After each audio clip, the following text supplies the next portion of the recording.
Et bonjour à toutes et à tous, ici Laxay et on se retrouve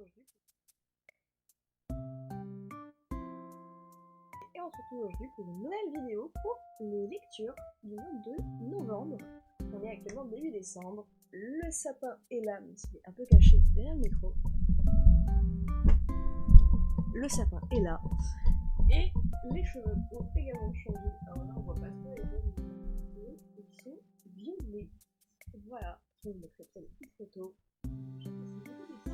J'en avais marre de longs cheveux, ça me prenait plus de plomb à coiffer, à lisser dans les marques, c'était long, même pour bosser ça me saoulait. Donc voilà, petite coupe, petite couleur et échanger, ça n'est pas resté duré. Mais voilà, c'était pas le sujet de la vidéo, on en parlera plus pendant les favoris de mois de novembre. Et on est parti pour les lectures de mois. Donc petite pire aussi, il y a 2 romans et 3 mangas. Voilà, j'étais un peu occupée, j'ai pas eu le temps, ou j'ai pas pris, je sais plus. Je sais pas si c'est que j'ai pas eu ou c'est que j'ai pas pris le temps de lire. Mais pas beaucoup de lecture pour ce mois-là. On va commencer par les mangas. On a donc le 3e et dernier tome d'un été vers l'inconnu avec toi. Vous avez parlé de moi dans les vidéos premier. Et là du coup ça y est, j'ai terminé, j'ai lu le dernier tome. Je suis un peu déçue de la fin. On suit du coup 2 jeunes filles qui quittent toute leur vie à Tokyo pour aller vivre leur histoire d'amour au grand jour sur une petite île. Et vu qu'elles ont quitté l'école avant d'avoir des diplômes, c'est dur de trouver du travail. Et en fait, je spoil clairement, mais elles se retrouvent à retourner à leur vie d'avant et tout redevient comme c'était avant. Il n'y a pas de changement outre le fait qu'elles ont passé des vacances, du coup, plus qu'un changement de vie. Voilà. J'étais un peu déçue. Je m'attendais à ce que vraiment ça marche, qu'elles aient eu raison de partir et en fait elles se retrouvent sans diplôme, elles n'avaient rien, donc chacune de leur côté elles font une démarche pour retourner à l'université et voilà. Je suis déçue de cette fin, très clairement. Le livre était sympa, mais enfin, ne me convient pas, on va dire.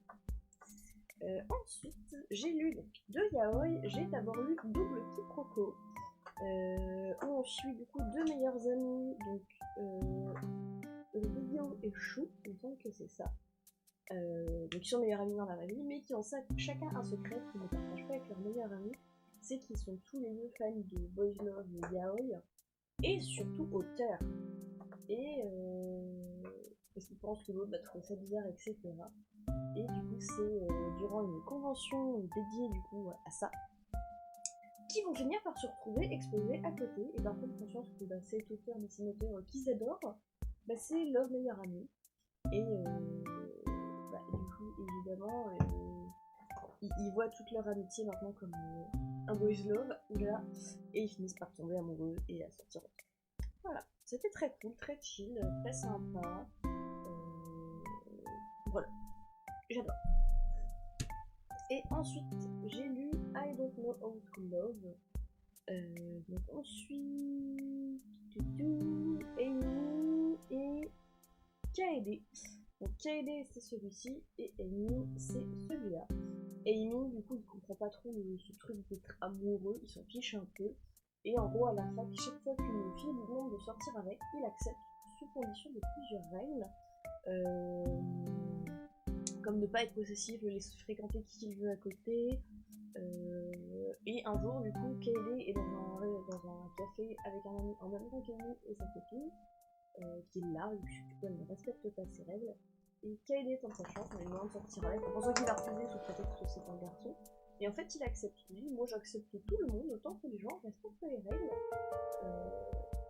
Et au final, c'est Amy du coup qui va finir par être possessive, par aimer la vie de l'autre, etc. etc. Il tombe amoureux pour la première fois dans sa vie et d'un garçon. Voilà. Donc c'était tout pour les mangas, pardon.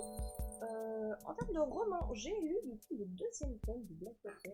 C'était avoir enfin lu le premier, j'ai enchaîné avec le 2e. Et vous allez voir, j'ai enchaîné avec plus que le 2e en ce mois de décembre. Qu'est-ce que je pourrais en dire? Je suis sur un tome 2, j'en ai parlé il n'y a pas si longtemps, je crois. On est toujours sur quelque chose d'assez sombre, d'assez glauque. Et là, du coup, on est vraiment sur un tome qui confronte Marie-Love et Nord dans une lutte sans merci, discrète, parce que je ne pas que tout le monde comprenne que je déteste. Et tout le monde le sait, hein, mais tout le monde fait comme si personne n'avait rien, parce qu'elle est juste. La crue, du coup, a détruit la ville, qui se remet, et du coup, il construit une ville, ce qui ne plaît pas du tout à Eleanor. Et un enfant disparaît. Queenie se fait agresser par son mari qui a profité du chantier pour le dessus. Ce genre de petites choses, voilà, très sympa, très sympa. C'est très sombre et en même temps c'est pas gueuleux. C'est juste un. La plume est vraiment spéciale. Mais ça se lit très très bien. On a vraiment un tome en 2-3 jours, c'est plié si on s'y met quoi. Et puis évidemment les livres en eux-mêmes.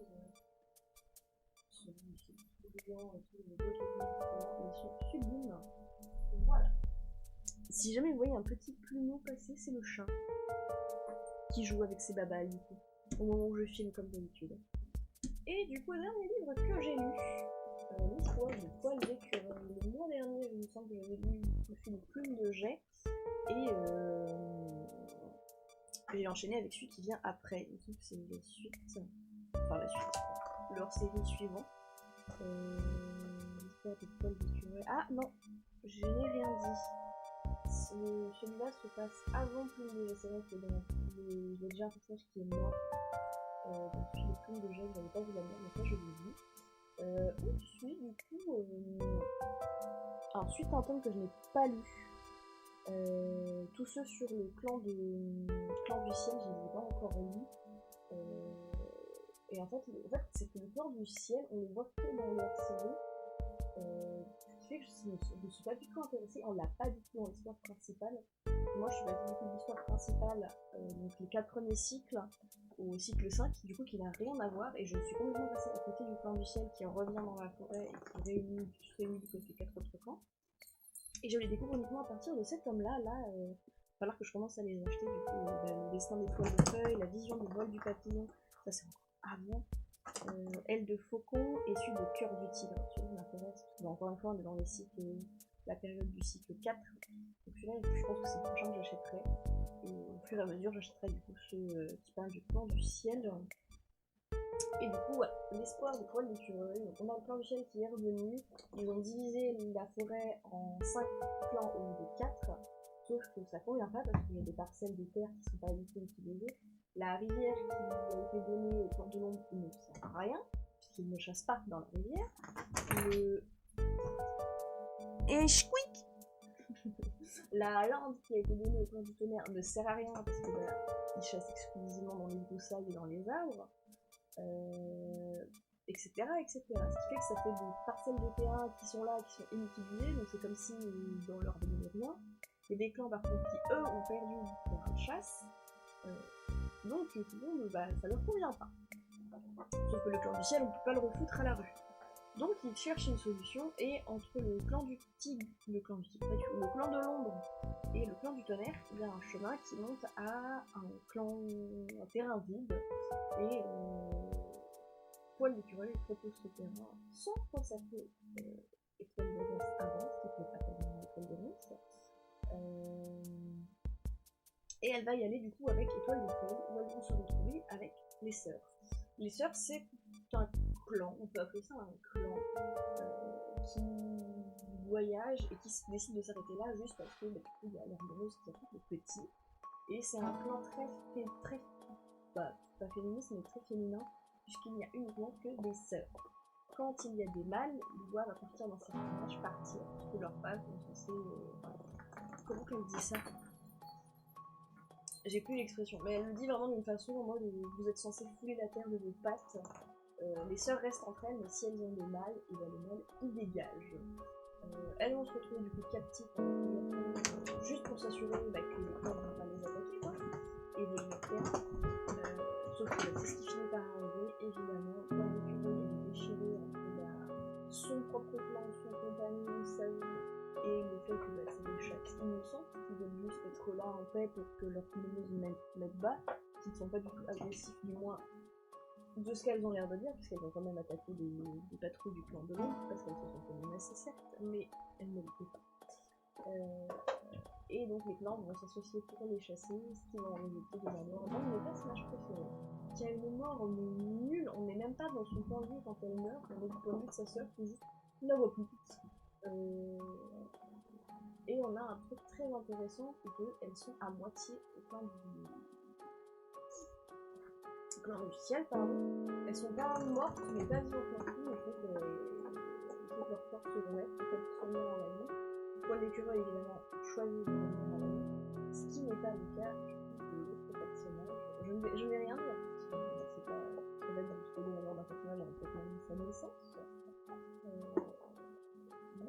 Voilà. J'étais très déçue. Je savais que le personnage allait mourir, parce que du coup je sais qu'il est mort dans le temps d'après. Mais là c'est nul comme mot. Ouais. De toute façon, plus ça va, plus la guerre des clans. De toute façon, il y a tellement de faux raccords, des trucs dedans. C'est un livre de cœur. Pour moi, la guerre des clans, c'est une série de cœur. Je l'ai lu depuis que j'ai 11 ans, parce que je les achète en poche, ça prend du temps de sortir en poche. Mais c'est une série doudou pour moi, donc je suis toujours contente d'en avoir des nouveaux tomes, mais il y a des déceptions. Voilà. J'ai beaucoup parlé de la guerre des clans, je vois. Mais du coup, ce sera tout pour cette vidéo. On se retrouve bientôt du coup pour le favori du mois de novembre, que je pourrais en filmer plus tard dans la journée, voire carrément à la suite. Mais ce sera tout pour celle-ci sur les lectures du mois de novembre. À la baballe. N'hésitez pas à me dire ce que vous avez lu dans les commentaires. Et on se retrouve pour une prochaine vidéo. Bye!